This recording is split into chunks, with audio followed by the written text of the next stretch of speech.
ఒక్కసారి చరిత్రలోకి వెళ్ళి చూస్తే, నేను చిన్నప్పుడు మున్సిపల్ హై స్కూల్లో చదువుకునేటప్పుడు ఒక టెలిఫోన్ కనెక్షన్ కావాలంటే ఆ రోజుల్లో ఎమ్మెల్యే కానీ ఎంపీ కానీ పర్మిషన్ ఇవ్వాలి. వాళ్ళ లెటర్ ఉంటే ఆ రోజుల్లో కనెక్షన్ వచ్చేది. ఇది నాకు ఇప్పటికీ కూడా గుర్తుంది. ఎందుకంటే ఆ రోజుల్లో మా ఎమ్మెల్యేగా ఉన్నటువంటి డాక్టర్ కోడెల శివప్రసాద్ గారి దగ్గరికి వెళ్ళి లెటర్ తీసుకొని ల్యాండ్ లైన్ కనెక్షన్ తీసుకొచ్చినటువంటి రోజులు ఆ రోజులు.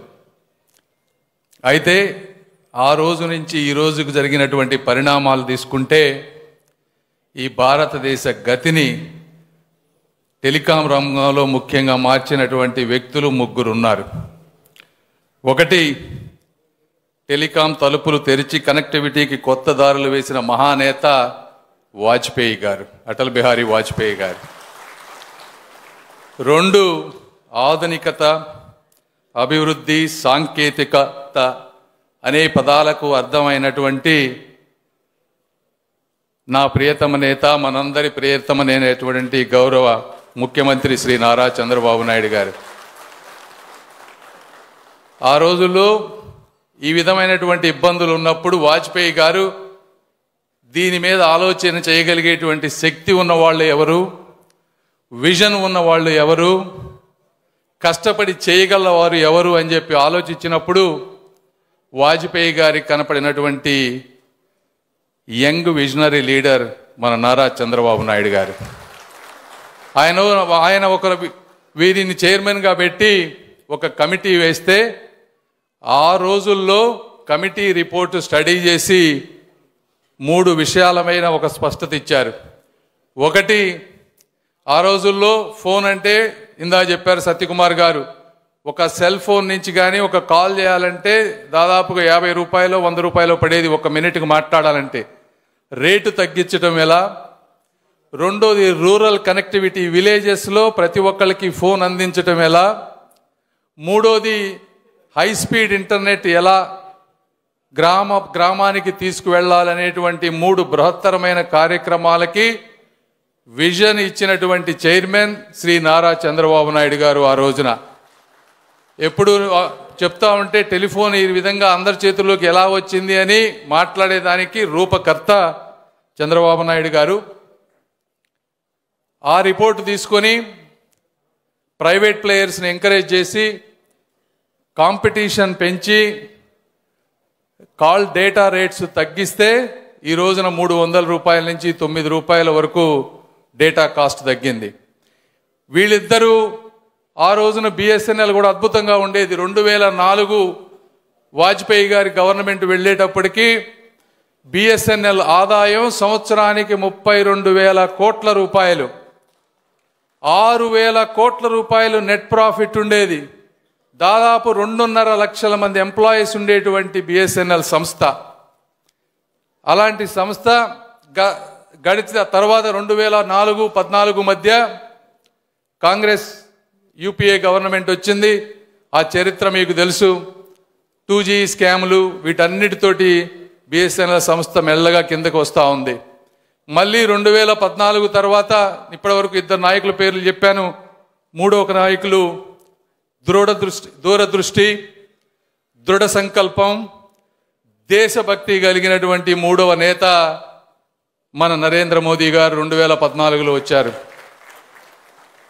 వారు వచ్చిన తర్వాత ఒక ప్రణాళికాబద్ధంగా దేశం మొత్తం ఏ విధంగా ఉండాలనే దానికి ఒక బ్లూ ప్రింట్ తీసుకొని digital India, Atmanirbhar Bharat, make in India ఇలా మల్టిపుల్గా పెట్టుకొని చేస్తే ఈరోజు ఎన్నో మైలురాళ్ళు ఇండియా సాధించింది.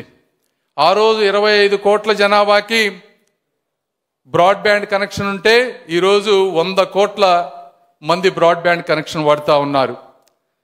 మ్యానుఫ్యాక్చరింగ్ రెవల్యూషన్ తీసుకొచ్చారు.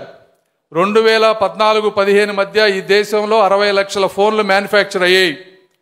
ఈరోజు చూస్తే ప్రపంచంలో 2nd largest phone manufacturer and exporter India అయింది.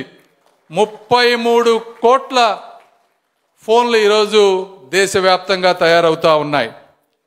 అదేవిధంగా 2 లక్షల కోట్ల రూపాయలు విలువ చేసే ఎగుమతులు ఈ ఫోన్ల ద్వారా వస్తూ ఉన్నాయి. అంటే ఈ విధంగా ఒకటి ప్రతి ఒక్కరికి ఫోన్ తీసుకొచ్చారు, మ్యానుఫ్యాక్చరింగ్ తీసుకొచ్చారు. స్టేజ్ 2లో మ్యానుఫ్యాక్చరింగ్ అంటే ఐఫోన్ వాళ్ళు ఇక్కడ పెట్టారు. మూడవ ప్రణాళిక ఇప్పుడు మనం చూస్తున్నటువంటి స్వదేశీ మ్యానుఫ్యాక్చరింగ్ కూడా మనమే ఇన్నోవేట్ చేసి డిజైన్ చేసి డెవలప్ చేసి డిప్లాయ్ ఎలా చేయాలనేటువంటికి వాటిని సుదీర్ఘంగా ఆలోచించి ప్రొడక్షన్ లింక్డ్ ఇన్సెంటివ్స్ ఇచ్చి స్టార్టప్స్కి ఫండింగ్ ఇచ్చి చేస్తే ఈ రోజున ఈ విధంగా ఇండియాలో మ్యానుఫ్యాక్చరింగ్ సెక్టర్ రెవల్యూషన్ అవుతుంది. ఇదే విధంగా ఇప్పుడు 4G టెక్నాలజీ గురించి మాట్లాడితే ఈ ప్రపంచంలో 195 నుంచి 197 దేశాలు ఉన్నాయి. అయితే కేవలం 4 దేశాలు టెలికాం ఎక్విప్మెంట్ మ్యానుఫ్యాక్చరింగ్ చేస్తూ ఉన్నాయి. 1 Sweden, 2 Finland, 3 China, 4 south Korea. అంటే రష్యాలో కూడా ఈ మ్యానుఫ్యాక్చరింగ్ లేదు. మనది ఈ రోజున 5వ కంట్రీ. ఇది ఎలా సాధ్యమైందంటే నిరంతరం నాయకుల దృఢ సంకల్పంతో ఈ రోజు ఉన్నటువంటి స్టార్టప్స్ని గవర్నమెంట్ ఇన్స్టిట్యూట్స్ని ఇంటిగ్రేట్ చేశారు. ఇప్పుడు సీడాట్ ఉపాధ్యాయ గారు ఉన్నారు. 4Gకి కావాల్సింది సాఫ్ట్వేర్ కావాలి, హార్డ్వేర్ కావాలి, రెండోది వీటన్నిటిని ఇంటిగ్రేట్ చేసి టవర్స్ మీద ఇన్స్టాల్ చేయాలి. సాఫ్ట్వేర్ సీడాట్ మన గవర్నమెంట్ సంస్థ వాళ్ళు రాస్తారు. హార్డ్వేర్ వచ్చి తేజస్ అనే స్టార్టప్ కంపెనీ తయారు చేసింది. TCS ఆ రెండింటిని ఇంటిగ్రేట్ చేసి ఈ రోజున దేశవ్యాప్తంగా 1,00,000 టవర్లలో ఫస్ట్ టైం 4G స్వదేశీ పెడతా ఉన్నాం. ఇది కూడా నేను కూడా చాలా గర్వంగా ఫీల్ అవుతా ఉన్నాం. నేను వచ్చేటప్పటికి సింధియా గారు వచ్చేటప్పటికి ఒక 2,000 టవర్స్ ఇన్స్టాల్ చేస్తున్నారు. మేము వారం కూర్చొని నెలకి 10,000 టవర్లు ఇన్స్టాల్ చేసే విధంగా అన్ని ఇంటిగ్రేట్ చేసి 10 నెలల్లో 1,00,000 టవర్లు ఈ రోజున BSNL మొత్తం కూడా ఇన్స్టాల్ చేశాం. ఇందులో మీరు గుర్తుపెట్టుకోవాల్సింది ఏంటంటే ఈ 4-5 కంపెనీలు కానీ దేశాలు, ఈ కంపెనీలు ఏమున్నాయి, శాంసంగ్, నోకియా, ఎరిక్సన్, హువాయ్, ఈ 4-5 కంపెనీలే ప్రపంచంలో ఎక్విప్మెంట్కి రేట్లను శాసిస్తూ ఉన్నాయి. ఈ రోజున ఆ కంపెనీలన్నిటితో పాటు మనం తీసినటువంటి సీడాట్ వాళ్ళకు 30 ఏళ్ళు పడితే మన వాళ్ళు 36 నెలలు అంటే 3 సంవత్సరాల్లో అద్భుతంగా అంతర్జాతీయ స్థాయికి తీసుకొచ్చారు. జీరోను కనిపెట్టింది మనమే, చెస్ని కనిపెట్టింది మనమే.